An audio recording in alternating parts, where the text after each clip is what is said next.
भाई जो गुरु वचन पे डट गए, कट गए फंड 84 के।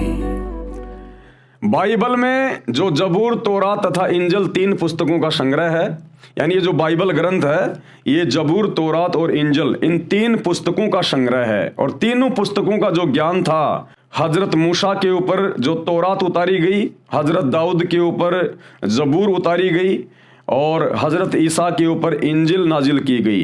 इन तीनों पुस्तकों का ज्ञान ही बाइबल में है और वो तीनों पुस्तकें शैतान के द्वारा ही उतारी गई थी, शैतान के द्वारा ही वो ज्ञान दिया गया था।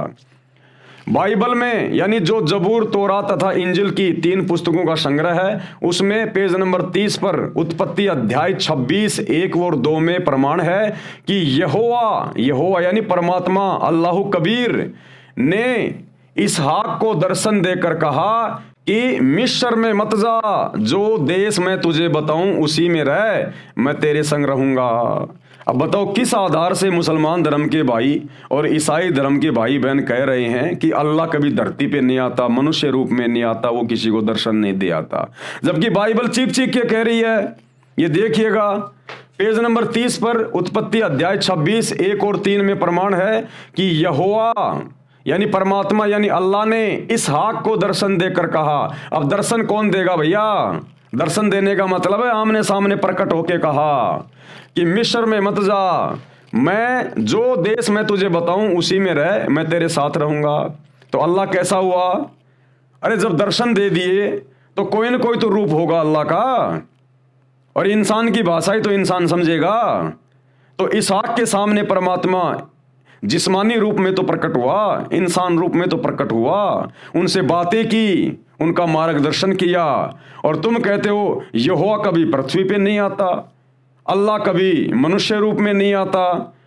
मतलब आप लोग मैन्युअल को समझ नहीं रहे। ये मैन्युअल स्वयं अल्लाह कबीर ने आके समझाना पड़ता है। ये सब कुछ बाइबल में लिखा हुआ है, लेकिन आज तक कोई भी पोप, पादरी, पास्टर, धर्म का ठेकेदार आप लोगों को नहीं समझा पाया। अब स्वयं अल्लाह कबीर ने सतगुरु रामपाल जी के रूप में धरती पे प्रकट होकर इन सदग्रंथों में लिखी हुई ये गूढ़ बातें जो हमारी आंखों के सामने होने के बावजूद भी हम लोग नहीं समझ पाए, नहीं देख पाए, अब इनको समझा रहे हैं। तो यहोवा ने दर्शन देकर, पढ़ लेना अपनी बाइबल पेज नंबर 30 के ऊपर अध्याय 26 में चैप्टर 1 और 3 में, यहोवा ने यानी अल्लाह ताला ने, परमेश्वर ने इसहाक को दर्शन देकर कहा मिस्र में मत जा, मैं जो देश तुझे बता रहा हूं वहां जा और मैं तेरे साथ में रहूंगा। बाइबल में उत्पत्ति अध्याय में पेज नंबर 17 पर वाचा का चिन्ह खतना में अध्याय 17 श्लोक 1-2 में लिखा है, जब अब्राहिम 99 वर्ष का हो गया, अब्राहिम जब 99 वर्ष का हो गया था, तब यहोवा यानी प्रभु ने, अल्लाह ताला ने उसको दर्शन देकर कहा। अब दर्शन कौन देगा भैया? बताओ फिर निराकार कैसे हुआ? वो दर्शन देने वाला निराकार कैसे हुआ?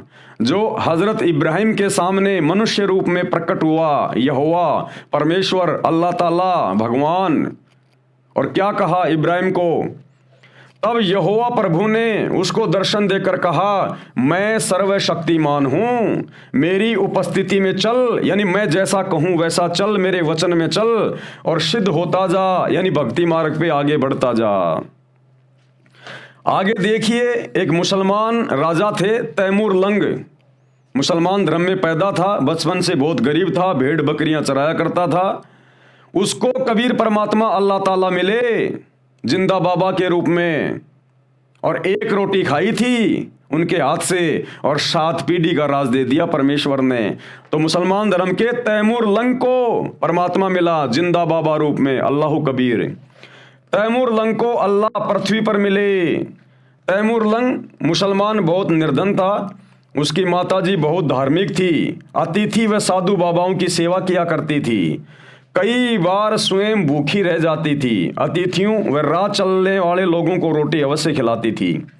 एक दिन ऐसा ही आया कि घर में 1 रोटी का आटा था। माताजी रोटी बनाकर बेटे तैमूर लंग के लिए जंगल में लेकर गई थी, जो साहूकारों की भेड़ बकरियां चराया करता था। माता स्वयं भूखी रही, बेटे के लिए रोटी ले गई थी। तैमूर लंग खाना खाने लगा तो उसी समय अल्लाह ताला कादिर अल्लाह समर्थ अल्लाह एक जिंदा साधु के वेश में आया और रोटी मांगी। कहा, बच्चा कई दिन से भूखा हूँ, बहुत लोगों से भोजन मांगा, किसी ने नहीं दिया। अब बहुत सारे भाई बहन सोचेंगे वो काहे का अल्लाह था जो भूखा मर रहा था, रोटी मांगता हुआ फिर रहा था। भाई और बहनों, अल्लाह जो सबको रोटी खिलाता है, सबका पेट भरता है, जानवरों से लेकर इंसानों का, जो तीनों लोकों में प्रवेश करके सबका भरण पोषण करता है, उनको रोटी मांगने की जरूरत नहीं पड़ती है। लेकिन वो अल्लाह अपनी आत्माओं के नजदीक आने के लिए, उनका हाथ पकड़ने के लिए, उनको ज्ञान समझाने के लिए वो अल्लाह ताला इस प्रकार की लीलाएं करता है। लीलाएं अपनी आत्माओं से बातचीत करने के लिए, अन्यथा उसको किसी की रोटी की जरूरत नहीं जो पूरी दुनिया को रोटी दे रहा है। जान जाने वाली है। तैमूर लंग खाना खाने लगा तो उसी समय अल्लाह ताला एक जिंदा साधु के वेश में आया और रोटी मांगी। कहा, बच्चा कई दिन से भूखा हूं, बहुत लोगों से भोजन मांगा, किसी ने नहीं दिया। जान जाने वाली है। तैमूर लंग में माता वाले गुण थे, यानी धार्मिक थे, अच्छे संस्कार थे। अच्छे संस्कार माता पिता से मिले थे। पिता का इंतकाल हो चुका था, यानी निधन हो चुका था। तैमूर लंग ने उसी समय रोटी उठाकर साधु बाबा को दे दी। अल्लाह ताला कबीर जी ने रोटी खाई, जल पिया। जब अल्लाह रोटी खा रहा था तब दोनों माँ बेटे ने अर्ज की, हे बाबा हम बहुत गरीब हैं, निर्धन हैं, इतना दे दो कि हम भी भूखे ना रहें, अतिथि न भूखा जाए। साईं इतना दीजिए जिसमें कुटुंब समावे, हम भी भूखे ना रहें, साधु न भूखा जाए। तो तैमूर लंग ने और उसकी माता ने बारंबार परमात्मा से अर्ज की कि हे बाबा, क्योंकि साधु संतों पे लोग विश्वास किया करते थे, फकीरों पर, कि इनका आशीर्वाद यदि फल जाए तो जीवन धन्य हो जाए। तो बार बार उनसे प्रार्थना कर रहे थे, विनती कर रहे थे कि हे बाबा हम बहुत गरीब हैं, बड़े निर्धन हैं, कम से कम हमें इतना तो दे दो कि हमारा गुजर बसर आसानी से चल जाए, हम भी भूखे ना रहें और घर पर आने वाला कोई अतिथि भी भूखा ना रहे।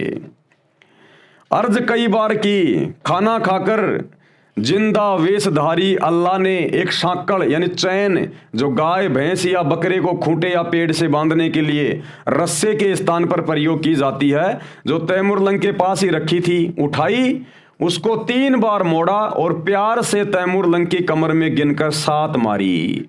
जैसे 1 2 3 4 5 6 7 ऐसे वो सांकड़ धीरे धीरे प्यार से उसकी कमर पे मारी। फिर लात मारी और मुक्के मारे। तैमूर लंग की माता ने विचार किया, हमने बार बार अर्ज की है, बाबा चिढ़ गया, नाराज होकर लड़के को पीट रहा है। माई ने कहा, हे महाराज, हे अल्लाह की जात, मेरे बेटे से क्या गलती हो गई, माफ करो, आपका बच्चा है। तब जिंदा वेशधारी बाबा ने कहा, यानी अल्लाह कबीर ने कहा, माई जो 7 साकड़ मारी है, तेरे बेटे को 7 पीढ़ी का राज बख्श दिया, यानी तेरे बेटे तैमूर लंग को मैंने 7 पीढ़ी का राज दे दिया, ये आशीर्वाद दिया है।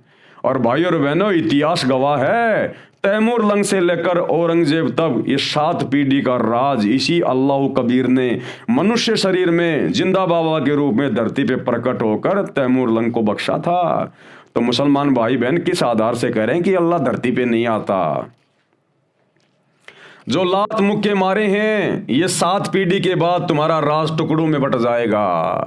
औरंगजेब के बाद में फिर राज टुकड़ों में बटना शुरू हो गया और अंतिम शासक बहादुर शाह जफर, उसके बाद में फिर अंग्रेज आ गए, दूसरे आ गए, इस प्रकार से फिर वो राज छिन्न भिन्न हो गया। ये कहकर जिंदा बाबा रूप अल्लाह अंतर ध्यान हो गए। समय आने पर तैमूर लंग राजा बना, भारत पर भी कब्जा किया। तैमूर लंग से लेकर औरंगजेब तक 7 पीढ़ी ने दिल्ली पर राज किया, फिर राज टुकड़ों में बट गया। इतिहास भी साक्षी है। तो मुसलमान भाई किस आधार से कह रहे हैं कि अल्लाह धरती पे नहीं आता? अल्लाह ने आकर तो यहाँ पर पूरी सृष्टि को चलाया हुआ है। ये शैतान के बस की बात नहीं, ये काल के बस की बात नहीं। मुसलमान भाइयों, तुम्हारे डुप्लीकेट अल्लाह, इस खुदा शैतान के वश की बात नहीं, जो 21 ब्रह्मांड की सृष्टि को भी ठीक ठाक से चला ले। ये भी पूरा संचालन वो अल्लाह कबीर ही करता है। उसके बाद सिख धर्म के प्रवर्तक आदरणीय नानक जी को वही कबीर परमात्मा, कबीर अल्लाह बेई नदी पे आके मिला, जिंदा बाबा के रूप में मिला। और नानक जी कबीर परमात्मा के समकालीन थे, क्योंकि 650 साल पहले अल्लाह ताला कबीर जी काशी के बनारस में लीला करने आए हुए थे। धानक रूप में एक जुलाहे परिवार में आए हुए थे, लीला कर रहे थे। जो गुरु बचन पे डट गे, कट गे फंद 84 के, कट गे फंद 84 के, कट गे फंद 84 के।